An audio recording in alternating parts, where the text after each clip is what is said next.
महायुतीचा फॉर्म्युला आज जाहीर होईल, उद्या जाहीर होईल म्हणत महिना होत आलाय, पण अजूनही फॉर्म्युला काही जाहीर झाला नाहीये।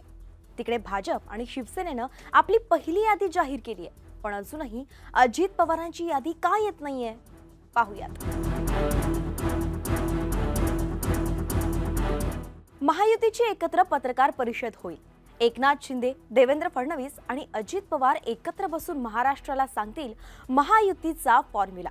ही घोषणा केली होती खुद्द अजित पवारांनी आणि तारीख दिली होती 28 मार्च।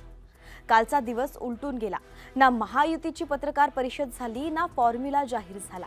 एक मात्र झालं, शिवसेनेची पहिली यादी जाहीर झाली। 8 उमेदवारांची पहिली यादी जाहीर शिवसेनेनं केली आहे। भाजपनंही पहिली यादी जाहीर केली, पण अजूनही अजित पवारांची यादी पुढे येत नाहीये। अजित पवारांची गाडी अडली कुठे आहे?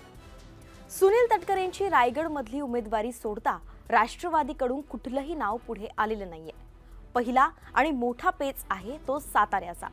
साताऱ्याची जागा 2019 ला राष्ट्रवादी काँग्रेसनं जिंकली होती आणि यावेळीही ही जागा राष्ट्रवादीकडे राहिली पाहिजे असा कार्यकर्त्यांचा आग्रह आहे। तर उदयनराजे भोसले साताऱ्यासाठी आग्रही आहेत आणि तेही भाजपच्याच तिकिटावर। आपल्या तिकिटासाठी उदयनराजे दिल्लीत तळ ठोकून बसले होते। ते परत आले तेव्हा तिकीट घेऊनच आले अशा थाटात त्यांचं जंगी स्वागत झालं। त्यामुळे साताऱ्यातून उदयनराजे कमळावर लढणार हे निश्चित झालंय।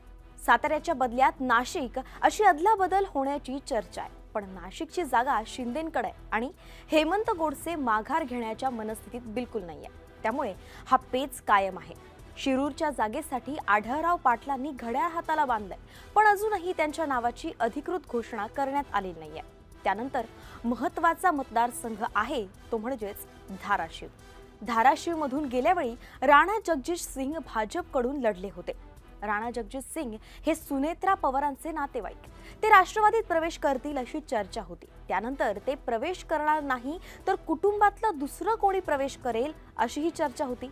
तो प्रवेशही अजूनपर्यंत झालेला नाहीये। त्यामुळे धाराशिवही अधांतरीच आहे। परभणी आपल्याला मिळेल अशी अपेक्षा राष्ट्रवादीला होती, पण परभणीमधून महादेव जानकर लढणार हे निश्चित झाले आणि ते राष्ट्रवादीच्या चिन्हावर लढणार नाहीत। त्यामुळे परभणीही राष्ट्रवादीच्या हातून गेलेला आहे।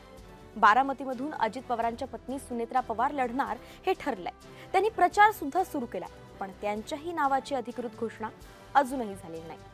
राष्ट्रवादी काँग्रेसनं सुरुवातीला 11 जागांची मागणी केली होती।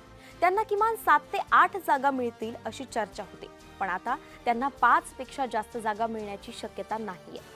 सातारा आणि धाराशिवचा तिढा सुटल्याशिवाय यादी जाहीर होण्याची शक्यता सुद्धा कमी आहे। त्यामुळे महायुतीतले 2 भिडू पुढे जात आहेत आणि दादांची गाडी तेवढी रखडलीये अशी चर्चा सुरू। तुम्हाला काय वाटतं? आम्हाला कमेंटमध्ये सांगा आणि अशाच माहितीसाठी न्यूज18 लोकमतला फॉलो करायला विसरू नका।